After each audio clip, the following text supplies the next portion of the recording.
Welcome to prompt number 2, reflections. What is reflection? Reflection in my teaching practice. Reflection is essential in my growth as a teacher.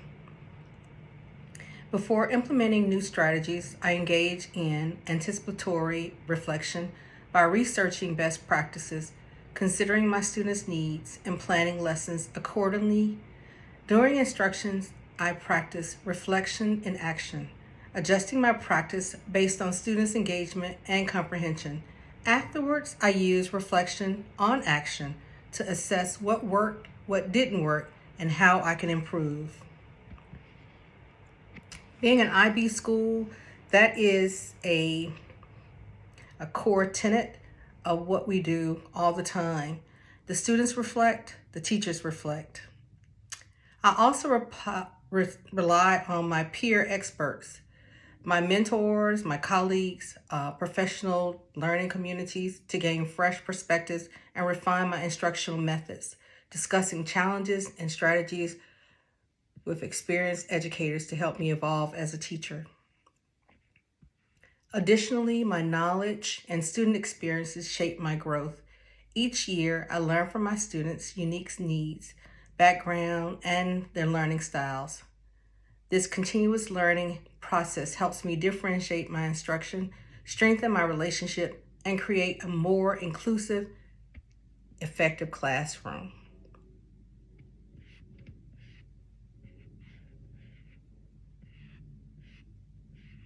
Lesson overview. In this lesson, my students explored the life and significance of Ruby Bridges, integrating language arts and social studies. The primary goal was for them to identify the main idea and key details in a nonfiction text about Ruby Bridges and to understand her role in the civil rights movement. The activities included a reading appropriate age text, discussing key details, events in Ruby's life, and engaging in creative projects to reinforce the learning. Addressing all learners. To accommodate the diverse learners' needs, the lesson incorporated various strategies, visual aids, interactive read-alouds, hands-on activities. I incorporated kinesthetic activities for my students who are very active.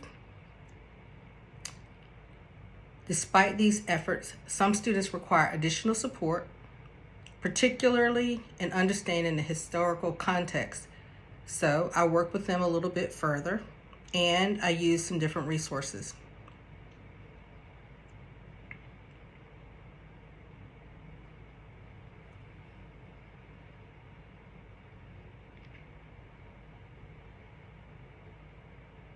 So in the future, scaffolding techniques would be better to address these needs for the students who had some more difficulties.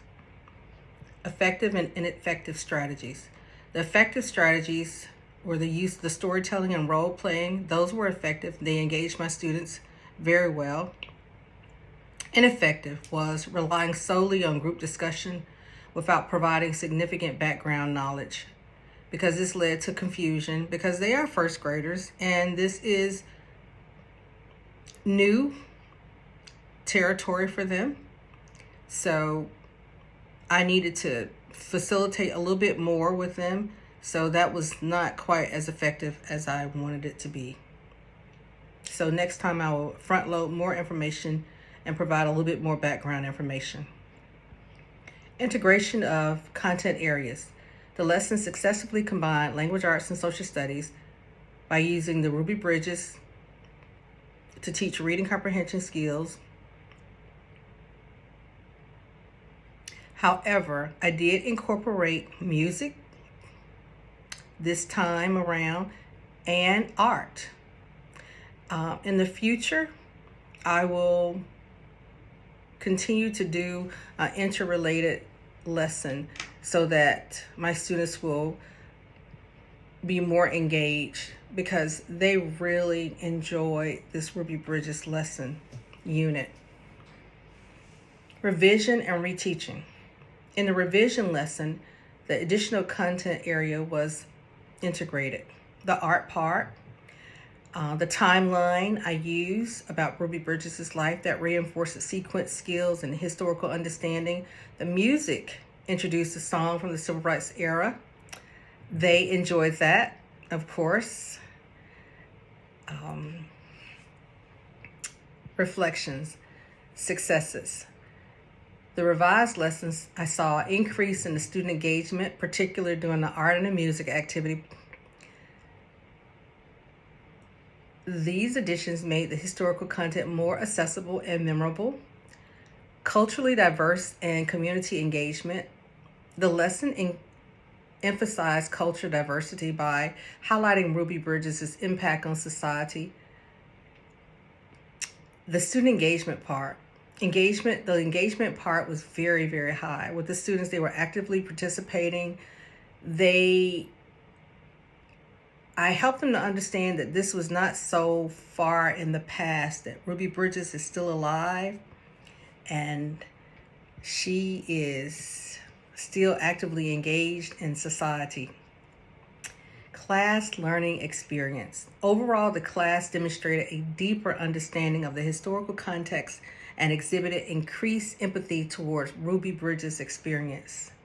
They got a chance to really understand what it could have felt like from hearing some of the chants that those people shouted at Ruby as she was walking into the school. Because I did a lot of research. I pulled out a lot of things so that my students could be immersed in what I thought would help them to understand the big picture. Addressing individual student needs. Student A struggling or approaching reader who benefited from the visual timeline activity. This was great because I was able to help them understand, they understand numbers. We put the dates in order, I helped them to put the dates in order. So they took the dates, the cutouts, and they were able to put those on the timeline. So that incorporated a little bit of, that was social studies. It was the math too for them. Student B, an advanced learner who excelled in the music integration segment, provided an opportunity for deeper research into the civil rights movement. And it was an encouraging presentation to the class because I have some singers in my class. So they really, a lot of students started to sway, and I was really surprised by that, my little first graders. Analysis of student work. After reviewing my students' work, I was thrilled to see how integrating art and music allowed them to express themselves in unique and creative ways.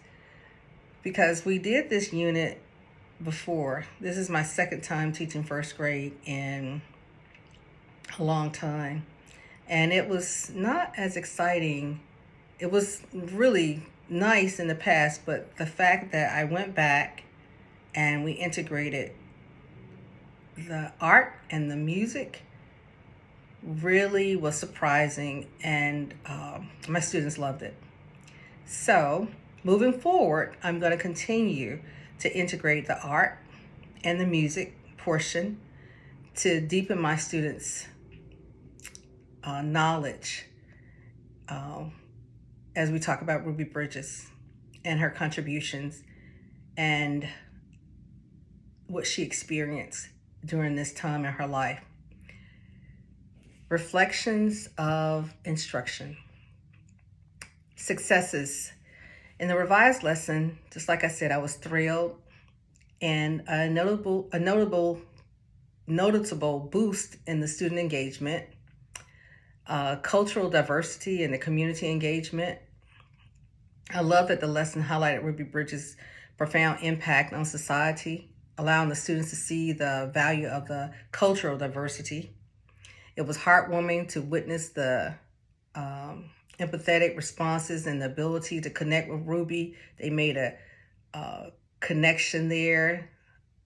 So that was wonderful to see because they were brown and she's brown. Overall, the student engagement, overall, the participation reached new heights, higher than I thought. My students were they took part in this. They were, every time when we got ready to do something about Ruby, they were excited because, of course, we were doing it for language arts and we were doing it for social studies. So we had a double dose of this. So they were excited and pleasantly surprised. I'm grateful for the experience for myself.